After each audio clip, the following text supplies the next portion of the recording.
नमस्कार मेरे प्यारे दोस्तों, मैं आज आपके लिए लेकर आया हूं बंगाल के इतिहास का अगला सेगमेंट, जिसमें हम आज जानेंगे कि जब सिराजुद्दौला हार गया तो उसके बाद मीर जाफर गद्दी पर बैठा।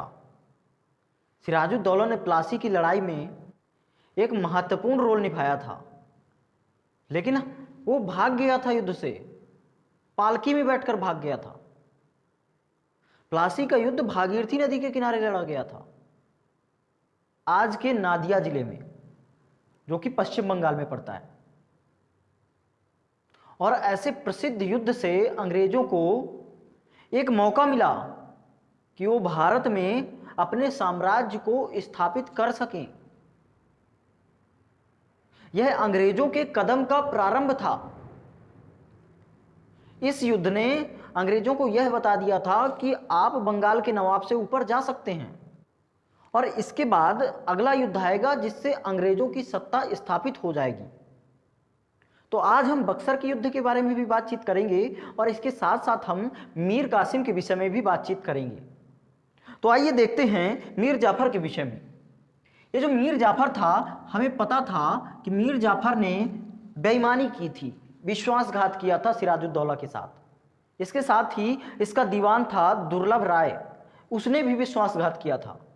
यही दो व्यक्ति थे जिन्होंने प्लासी के युद्ध में विश्वासघात किया था सिराजुद्दौला के साथ। इन्होंने अपने सैनिक ही नहीं छोड़े थे युद्ध में लड़ने के लिए।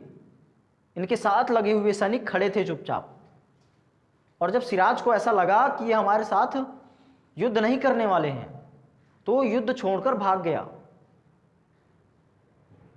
ये वो लोग हैं जिन्होंने अपने शासक को धोखा दिया।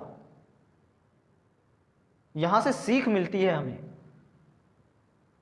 कि युद्ध की तैयारियों से पहले अपने हर एक चाल को भांप लेना चाहिए, हमारे हर एक विश्वास पात्र को भांप लेना चाहिए। यह सीख मिलती है यहां से। अब देखिए कि मीर जाफर नवाब तो बन गया है, लेकिन क्या यह स्वतंत्र नवाब रह पाएगा? क्या अंग्रेजों से टक्कर ले पाएगा?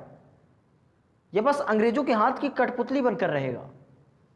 अरे अंग्रेज चाहते तो तभी बन जाते, लेकिन अंग्रेज गद्दी पर नहीं बैठे। अंग्रेजों ने नवाबी नहीं ली। अंग्रेजों ने कहा कि मीर जाफर तुम गद्दी पर बैठ जाओ और तुम राज्य करो, हम लोग तुम्हारे साथ हैं। कारण रहा होगा कुछ, क्योंकि अंग्रेज नहीं चाहते थे कि हम अभी सत्ता लें। इससे लॉस हो जाता कंपनी को, जो कि कंपनी एक व्यापारिक कंपनी थी। कंपनी के जो शेयर धारक थे, उन्होंने बता रखा था कि यदि आप वहां पर शासन में सम्मिलित हो जाओगे तो फिर शासन में सम्मिलित होने के कारण आप व्यापार पर ध्यान नहीं दे पाओगे। और इसीलिए मीर जाफर बैठ रहा है गद्दी पर, नहीं तो अंग्रेज भी बैठ जाते। और ये मीर जाफर बैठा है तो इसको अंग्रेज छोड़ने नहीं वाले, इसको आम की गुठली की तरह चूसेंगे। आइए देखते हैं कि कंपनी को मुक्त व्यापार की अनुमति प्रदान कर दी इसने। कंपनी यही तो चाहती थी बंगाल में। कंपनी चाहती थी कि हमें मुक्त व्यापार प्राप्त हो, जो हमारा चुंगी लग रहा है जगह जगह वो बंद हो जाए। इससे काफी बचत होने वाली थी कंपनी को। फिर देखिए कि 24 परगना की जमींदारी, 24 परगना डिस्ट्रिक्ट है आज पश्चिम बंगाल में, नॉर्थ 24 परगना और साउथ 24 परगना। ये 24 परगने थे उस वक्त, और आज उसको पूरा का पूरा डिस्ट्रिक्ट मान लिया गया है। और इन परगनों की जमींदारी अंग्रेजों को प्राप्त हो गई थी, कलकत्ता के समीप पड़ते हैं। फिर देखिए अगला है 17,50,000 रुपए नजराना। नजराना दे रहा है मीर जाफर। उसे पता नहीं है कि अंग्रेज किसी के नहीं है। उसे पता होता तो ये नजराना ना दे रहा होता, लुटा रहा था दौलत को। बंगाल की दौलत ले जाओ अंग्रेजों, खोल दिए थे उसने भंडार। और देखेंगे कि ये जो बदलाव कर रहा है ना, ये छोटे छोटे से बदलाव, ये आगे चल के उसे बहुत भारी पड़ने वाले हैं। अंग्रेज इसे लूट रहे थे और ये अंग्रेजों के लूटने को सराहनीय कदम मान रहा था। इसे लग रहा था कि अंग्रेजों ने मुझे शासन दे दिया है तो बहुत अच्छा कर दिया है। लेकिन अंग्रेज इतने बेवकूफ भी नहीं थे। 17,50,000 नजराना देने की क्या जरूरत है? अरे नवाब बना दिया है तुमने, जमींदारी दे तो दी। राज्य के खजाने को लुटा रहा था, खुद सेनापति था ना ये, और आज शासक बन रहा है। कारण तो यही है ना, कुछ सीखा नहीं था, बैठ गया था नवाबी लेने के लिए। नवाबी का एक गुण भी नहीं था इसमें। सेना नायक था ये, और सेना नायक और कहाँ नवाब, अंतर यही होता है। हर व्यक्ति अपने प्रोफेशन में होता है तो ही अच्छा होता है, और जब प्रोफेशन छोड़ता है तो फिर एकाएक परिवर्तन करने से दूसरे प्रोफेशन में आप चेंज नहीं हो सकते। धीरे धीरे बदलाव करेंगे तो हो सकता है कि आप एक एक पहलू को सीखते हुए, एक एक स्टेप चढ़ते हुए फिर जाकर सीख लें और फिर जाकर नवाब बने। अंग्रेज यहां से क्या करना चाहते थे? अंग्रेज देखना चाहते थे, टेस्ट कर रहे थे अंग्रेज कि अरे ये नवाब बनकर कैसे कैसे कार्य कर रहे हैं। अंग्रेजों की टेस्टिंग चालू है। अंग्रेजों ने मीर जाफर को बैठा दिया और टेस्ट कर रहे हैं कि ये नवाब क्या कर रहा है। मीर कासिम को बैठा दिया, उसमें भी देखेंगे कि यह नवाब क्या कर रहा है। फिर उसी तरीके से हम भी करेंगे। इससे अच्छे तो अंग्रेज थे जो कुछ सीख तो रहे थे, और यह तो बेवकूफ बना हुआ बैठा था अंग्रेजों के सामने, अंग्रेजों के हाथ की कठपुतली। फिर देखिए कि जब ये शासक बन जाएगा तो इसके सामने बहुत सारी समस्याएं आएंगी।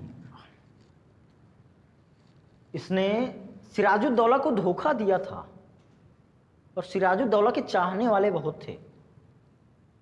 सिराजुद्दौला व्यक्तित्व से अच्छा था, और इसीलिए ये मिदनापुर के राजा राम सिन्हा और पूर्णिया का शासक अली खां, ये सब सिराजुद्दौला को अपना नवाब मानते थे। लेकिन जब ये मीर जाफर एक सेनापति गद्दी पर बैठेगा तो क्या ये मानेंगे? नहीं मानेंगे। अरे तुम सेनापति हो, हम तो शासक हैं, यही तो सोचते रहे होंगे। इन्होंने उसकी अधीनता को स्वीकार करना बंद कर दिया। मिदनापुर, जिसे आप मेदिनीपुर के नाम से जानते हैं, पश्चिम बंगाल में पड़ता है, कंसावती नदी के किनारे। और आगे देखेंगे पूर्णिया, ये बिहार में पड़ता है। यहां का शासक भी मानने से इंकार कर रहा था। आगे देखें कि दुर्लभ राय द्वारा जमींदारों को उकसाया जा रहा था। इस मीर जाफर का भी एक दीवान था, और वो भी उकसाने का कार्य कर रहा था जितने जमींदार इसकी रियासत में पड़ते थे कि विद्रोह करो इसके खिलाफ। कारण क्या था? ये दुर्लभ राय क्यों भड़का रहा था? दुर्लभ राय के हाथ में क्या लगने वाला था? अरे दुर्लभ राय ने भी सिराजुद्दौला के साथ धोखा किया था, और मीर जाफर ने भी धोखा किया था। तो दोनों ने कुछ ना कुछ एम बनाकर रखा रहा होगा। दुर्लभ राय भी चाहता रहा होगा कि मैं भी बंगाल का नवाब बनूं, और जब मीर जाफर को बनाया गया होगा तो उसने सोचा होगा कि चलो जमींदारों को भड़का दूं, और जमींदार पूरे के पूरे आंदोलन को करके उसे पद मुक्त कर दें। इसीलिए ये दुर्लभ राय इनको भड़का रहा था। फिर देखेंगे कि मीर जाफर गलती कर बैठा। मीर जाफर बहुत बड़ी गलती कर बैठा। पटना का, इस पटना में एक जमींदार था, जमींदार, इसका नाम था राजनारायण।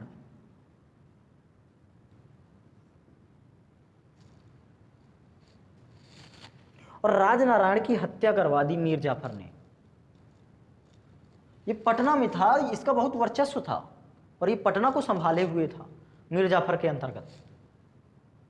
लेकिन जब इसकी हत्या करवाई तो फिर पटना खाली हो गया, और पटना में अंग्रेजों ने कब्जा कर लिया। और जब अंग्रेज कब्जा करेंगे तब इसको मिर्ची लगेगी। तब ये जाएगा और 148 अंग्रेजों को बंदी बना लेगा। उसमें एलिस भी शामिल थे। और उन अंग्रेजों को बंदी बनाने के बाद जब अंग्रेजों को पता चला तो अंग्रेजों ने इसे अपना घोर अपमान समझा कि हमारा बनाया हुआ नवाब हमसे ही आज लड़ाई करने के लिए उतारू हो रहा है। अब अंग्रेज इसे मजा चखाने वाले हैं। अब देखिए कि 1760 की क्रांति घटती है। इसके पुत्र का नाम था मीरान, और मीरान की मृत्यु हो जाती है। अब जब मीरान की मृत्यु हुई तो अंग्रेजों ने कहा अब तुम्हारा तो उत्तराधिकारी भी नहीं बचा, अब ऐसा करो कि तुम गद्दी से हटो और हम किसी दूसरे व्यक्ति को बैठाते हैं। इस मीरान का भी एक पुत्र था, तो ये मीर जाफर दावा कर रहा था कि मेरे बाद उसको बैठा दिया जाए, मेरे प्रपौत्र को बैठा दिया जाए। लेकिन वहीं देखेंगे कि मीर जाफर का दामाद भी था एक, जिसे आप मीर कासिम कहते हैं, तो मीर कासिम भी दावेदार था।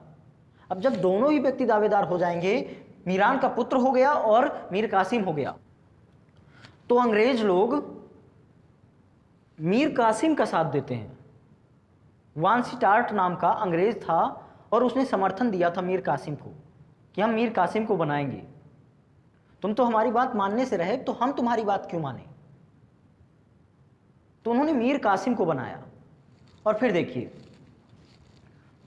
और क्या कारण थे कि मीर जाफर की कंपनी की मांग पूरी करने की असमर्थता। यहां 17,50,000 नजराना दे रहे हो, अभी भांपा नहीं है तुमने अंग्रेजों को, हर कदम पर लूटेंगे तुमको। अब अंग्रेज जब अपनी अलग अलग मांग रखने लगे तब इसके पास पैसा तो था नहीं, अब क्या देता। अब अंग्रेज लोग इसको हटाने का प्रयास करने लगेंगे। उन्हें ना तो पैसा मिल रहा है, ना ही तुम उनके आदेशों को मान रहे हो, तुम्हें क्यों गद्दी पर बैठा कर रखें। तो इस तरीके से यह भी एक कारण रहा है। आगे देखेंगे कि कंपनी द्वारा डचों के सहयोग का आरोप। कंपनी कह रही थी कि मीर जाफर, लगता है तुम डचों का सहयोग कर रहे हो, अंग्रेजों के खिलाफ जा रहे हो, तुम डचों की ओर ज्यादा रुझान कर रहे हो, इसीलिए तुमने अंग्रेजों को बंदी बना लिया। आगे देखिए कि ये यहां पर मीर कासिम है, मीर कासिम, और 1760 में अंग्रेजों ने आरोप लगाया डचों के सहयोग का, और इसके बाद उन्होंने मीर जाफर को गद्दी से हटा दिया और मीर कासिम को गद्दी पर बैठा दिया, जो कि मीर जाफर का दामाद था, उसको गद्दी पर बैठा दिया उन्होंने। फिर देखेंगे कि मीर कासिम 1760 से लेकर 64 तक बना रहा। 1760 से 64 ये मीर कासिम अपने ससुर के शासनकाल में जान गया था कि अंग्रेज क्या चीज हैं, इसलिए इसने सोचा कि मैं अंग्रेजों से इस बंगाल की बचत करूंगा, मैं अंग्रेजों से अपने बंगाल को बचाऊंगा, मैं अंग्रेजों के हाथ की कठपुतली नहीं बनने दूंगा बंगाल को। और इसीलिए इसने नौकरशाही का पुनर्गठन किया। नौकरी में फिर से कुछ व्यक्तियों को रखा, जो अंग्रेजों के चुनिंदा व्यक्ति थे उनको बर्खास्त किया और अपने व्यक्तियों को रखा, शासन में सुधार किया। आगे देखेंगे सेना के कौशल व क्षमता में सुधार किया। इसने तकनीकी का बहुत अधिक प्रयोग किया था, तकनीकी प्रयोग, और प्रशिक्षण भी दिया, उच्च कोटि का प्रशिक्षण प्रदान किया अपने सैनिकों को, ताकि यदि कभी अंग्रेजों से युद्ध हो जाए तो उस युद्ध में ये मेरी ओर से लड़ सके। इसलिए उच्च कोटि का प्रशिक्षण दे रहा था अपने सैनिकों को। और देखिए बंगाल की राजधानी मुर्शिदाबाद से मुंगेर बना दी। ये मुर्शिदाबाद आपका पश्चिम बंगाल में पड़ता है और ये मुंगेर आपका बिहार में पड़ता है।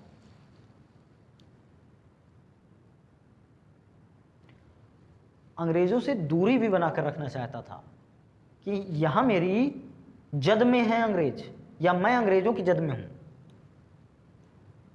यहां मैं अंग्रेजों की जद में हूं, और जब मैं यहां से पश्चिम बंगाल से निकल जाऊंगा तो फिर मैं बिहार पहुंच जाऊंगा तो मैं अंग्रेजों से दूर हो जाऊंगा, तो अंग्रेजों का प्रभाव भी मेरे ऊपर कम हो जाएगा। और इसीलिए ये अपनी राजधानी को मुर्शिदाबाद से मुंगेर ले गया था। फिर देखेंगे कि शाही फरमान के वैयक्तिक उपभोग पर प्रतिबंध। वही शाही फरमान दस्तक जो प्राप्त हुए थे, दस्तक भी और अन्य शाही फरमान जो भी कंपनी को प्राप्त हुए थे और जिनका वो दुरुपयोग कर रही थी, उन सभी पर उसने प्रतिबंध लगा दिया कि आप अब शाही फरमानों का दुरुपयोग नहीं कर सकते हैं। ये बंगाल के नवाब का शासन है और नवाब के शासन में आपको नवाब की बातें माननी पड़ेगी। भले ही आपने मुझे बैठाला है, लेकिन अभी नवाब मैं हूं, जिसकी लाठी उसी की भैंस। वैसे ही चलना होगा आपको, अंग्रेजों से इसने कह दिया था। अब देखिए कि कासिम और वानसीटार्ट के मध्य एक संधि होती है, कासिम और वानसीटार्ट के मध्य। और कासिम कहता है कि आप मुझे 9% चुंगी दो, जो मीर जाफर ने फ्री कर रखी है ना, मैं फ्री नहीं दूंगा। 9% चुंगी दो। 100 रुपए का अगर सामान लिए जा रहे हो तो मुझे 9 रुपए टैक्स दो तुम पहले, तभी ले जा पाओगे, अन्यथा नहीं ले जा पाओगे। अब जब इस प्रकार की बात है तो वानसीटार्ट मान तो गया, लेकिन कलकत्ता की काउंसिल थी, उसने इसको अस्वीकार कर दिया। उसने कहा हम ऐसी संधि को नहीं मानते। जो कि पहले कंपनी 3% पे थी, अब 9% पे कर रहे हो तुम। पहले 3% देती थी कंपनी, अब 9% देने के लिए संधि हो रही है ना। तो 9% क्यों मानेंगे अंग्रेज, क्यों अपना घाटा करवाएंगे? और इसीलिए उन्होंने कैंसिल कर दिया। जब इस प्रकार की बात हुई तो कासिम ने भारतीय व्यापारियों को भी कर मुक्त कर दिया कि लो, अगर तुम शेर हो तो मैं सवा शेर हूं। लो, मैं भारतीयों को भी कर मुक्त किए दे रहा हूं, अब कर लो व्यापार और लूटो। कहां से लूटोगे, कहां से टैक्स पाओगे? मुझसे जो कुछ तुम मांग रहे हो तो मैं भी तुम्हें कहां से दूंगा? मैं भारतीयों को भी किए दे रहा हूं और तुम्हें भी किए दे रहा हूं। अब तुम जानो कि तुम्हें मुझसे टैक्स चाहिए, कि तुम्हें मुझसे पैसा चाहिए या नहीं चाहिए। जो अंग्रेज बार बार मांग करते रहते थे नवाब से कि हमें पैसा दीजिए, वो मांग अब छोड़नी पड़ेगी अंग्रेजों को। इसीलिए अंग्रेजों को भी मिर्ची लगी कि अरे भारतीय व्यापारियों को कर मुक्त कर रहे हो, हम तो कंपनी है, हमें करो, भारतीयों को ना करो, तभी तो पैसा आएगा, तभी तो हम तुमसे मांगेंगे। लेकिन ये मीर कासिम भी इरादों का धनी व्यक्ति था। इसने भी जान लिया था कि अरे अंग्रेजों, अब तुम आ जाओ, आओ लड़ते हैं, देखिए किसमें कितना है दम। या तो तुम मुझे हराओगे या तो मैं तुम्हें हराऊंगा। ऐसा तो है नहीं, मैंने भी अपनी सेना को अपडेट करके रखा है। अगर तुम अपडेट हो तो मैं अपडेट हूं, युद्ध करते हैं, लेकिन मैं झुकूंगा नहीं। आगे देखिए कि जब इस प्रकार की बात होती है तो कंपनी अपने आप को अपमानित महसूस करने लगती है। कंपनी कहती है कि हमारी तुलना भारतीयों से कर रखी है, हम तो यूरोप से आए हैं, हम लोग धनवान लोग हैं, रिहायशी लोग, और कहां तुम इन भारतीयों से हमारी तुलना कर रहे हो। अंग्रेजों को जब ऐसा लगता है तो अंग्रेज लोग आक्रमण करते हैं और अंग्रेज विभिन्न जगहों पर मीर कासिम को परास्त करते हैं। मीर कासिम अब परास्त होगा, क्योंकि अंग्रेजों से आगे नहीं निकल सकता था मीर कासिम। भले ही उसने सैनिकों को अपडेट कर लिया था, लेकिन अंग्रेज उनसे आगे थे एक कदम। तभी तो असली खिलाड़ी थे अंग्रेज, एक कदम आगे चाल चलते थे। देखिए 9 जुलाई 1763 को बर्दवान के निकट कहवा में एक लड़ाई होती है, कासिम हार जाता है। फिर दूसरी लड़ाई 2 अगस्त 1763 को मुर्शिदाबाद जिले में गिरिया में होती है, यह भी हार जाता है। अगली लड़ाई होगी यह 4 से 5 दिसंबर को होगी 1763 में, उद्दनौला में। इसी को उधव नाला भी कहा जाता है, इसी को उधव नाला भी कहते हैं। और ये पश्चिम बंगाल के साहिबगंज जिले में यह क्षेत्र पड़ता है जहां पर ये लड़ाई हुई थी, और यह अंतिम लड़ाई थी उधव नाला की। और इस लड़ाई में कासिम जब हारा तो वह मुंगेर भागा। जैसे ही हारेगा तो मुंगेर भागेगा। अपनी जगह पे जहाँ पे वो रह रहा था, जहाँ उसकी राजधानी थी, वहीं भगेगा। इसके बाद पटना गया, मुंगेर से पटना। इसके बाद अवध गया। अंग्रेज उसके पीछे पीछे चल रहे थे, अंग्रेजों ने पीछा नहीं छोड़ा था। और अवध जाकर उसने एक त्रिगुट संधि की। त्रिगुट संधि अवध में होती है, और अवध में शाह आलम द्वितीय, अवध के नवाब शुजाउद्दौला और इसके साथ ही मीर कासिम, ये 3 लोगों ने एक गुट बना लिया कि हम अंग्रेजों के खिलाफ लड़ेंगे। और इस प्रकार से एक संघ तैयार हो गया जो कि आगे युद्ध में प्रतिभाग करेगा। युद्ध होने वाला है, शंखनाद हो रहा है अभी, और वो युद्ध बक्सर का युद्ध है, इतिहास का प्रसिद्ध युद्ध बक्सर का युद्ध।